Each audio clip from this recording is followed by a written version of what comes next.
Com a crise da ditadura, com a crise econômica que começou em 74, com o enfraquecimento da ditadura, sobretudo depois das manifestações e das greves de 79 no ABC Paulista, o bipartidarismo ficou insustentável. Aí abriu-se o caminho para surgir o Partido dos Trabalhadores. E o PT surgiu com a natureza diferente, porque é intimamente ligado ao movimento social.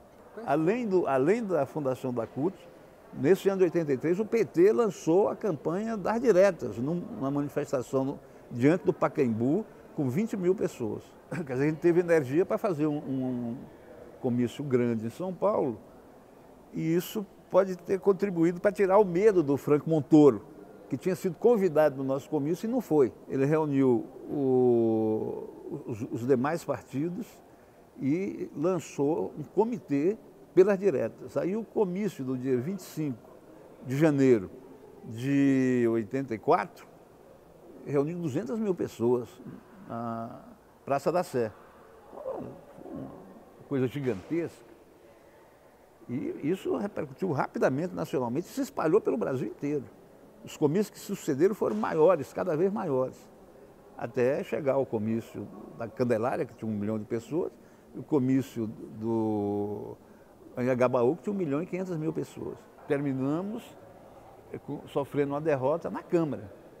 Não obtivemos os 2/3 dos votos para aprovar a emenda do Dante de Oliveira. Aquela grande frente em torno do Tancredo Neves dissolvia as posições, seria todo mundo fazendo um esforço enorme para botar na cabeça da República uma pessoa muito moderada, quase primo da ditadura.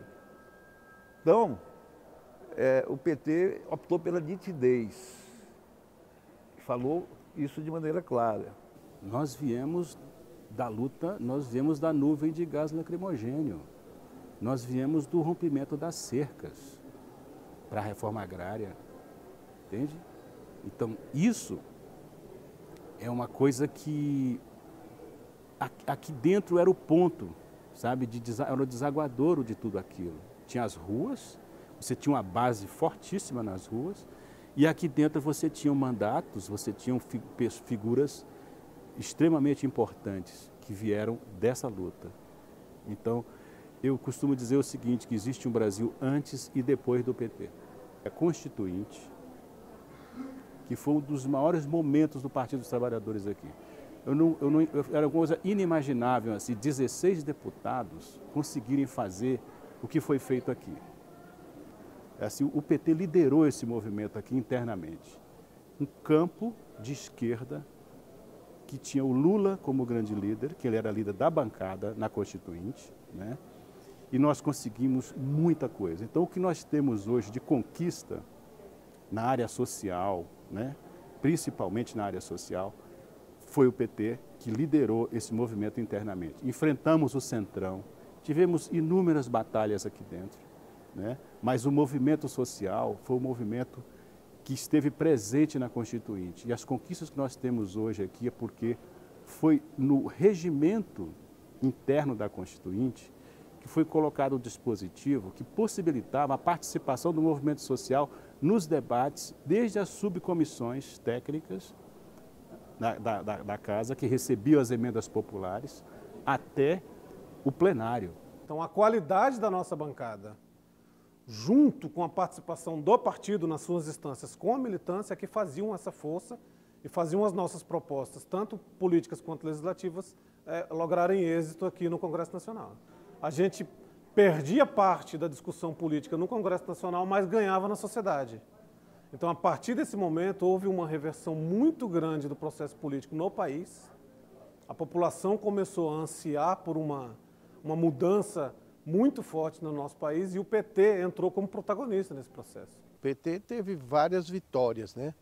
A principal que eu julgo é exatamente o seguinte, nós tomarmos a direção, por exemplo, da Comissão de Direitos Humanos, onde antes essa Comissão de Direitos Humanos ela não tinha vez, a sociedade não tinha uma porta de entrada. A liderança do PT é a porta de entrada do Congresso Nacional para os movimentos sociais. O PT tem uma coisa diferente em relação às assessorias dos outros partidos. Nossos assessores, no geral, são pessoas engajadas, comprometidas, militantes, mas de uma certa forma todos têm uma ligação ou com o partido ou com um movimento que deu base ao partido, o que vai mais além, né? O que a gente não desistir nunca, né? Eu acho que essa é uma grande qualidade da bancada, dos funcionários também, a gente não desiste. Eu, particularmente, acho o seguinte, que governar é uma coisa, né? A militância do partido não é que é outra, ao contrário, mas tem as suas diferenciações. A gente teve que tentamos governando, e Lula governou num governo de coalizão. E eu acho que a gente não podia perder o principal, que era o seguinte: a gente tem condições de fazer alguma mudança na vida das pessoas, mesmo sabendo que a gente vai ter que abrir mão de algumas coisas. Eu acho que a gente teve que fazer uma opção, e eu acho que o PT fez a opção certa. E o PT ousou. O PT ousou criar as cotas, por exemplo, de aumentar o índice de negros que possam ir aos bancos das escolas públicas e privadas, de ter um curso superior, uma graduação de curso superior, sabe? O PT ousou. Nós olhamos para o governo e você olha o que se chama de dimensões da sustentabilidade, ela está presente em todo o governo federal do PT. Nós estamos vendo que o cerco é grande em relação ao PT, em relação ao nosso projeto, e a nossa força vem justamente do contato direto com a população e com os movimentos sociais. Portanto, o PT vai ter que se comunicar.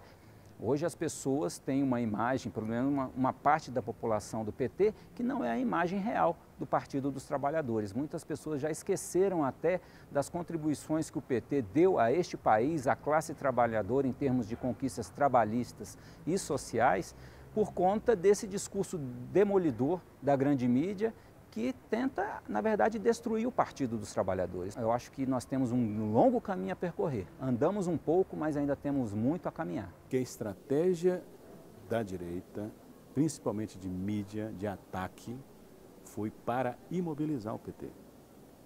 Eles querem, o reino deles é o reino dos negócios. Não estão preocupados com sociedade, com inclusão social, não estão preocupados com isso. A história deles é outra, a nossa história é outra. Nós não podemos perder essa perspectiva, a perspectiva de luta na rua e aqui, no Congresso. O PT tem que ousar e manter as vitórias do povo brasileiro, da classe trabalhadora, do povo brasileiro. Essa é uma grande ousadia. A gente está passando por um ciclo, sabe? Eu não digo que a gente está voltando às origens, a gente está repensando as origens.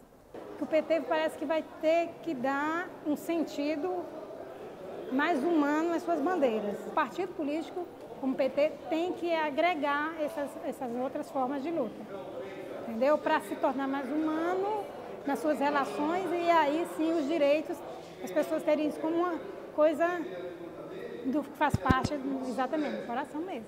Sim, o que eu acho que tem que continuar, por exemplo, não perder o rumo, entendeu? Por incrível que pareça, o nosso futuro não pode deixar de olhar o retrovisor, entende? Então não pode perder exatamente o PT das suas origens.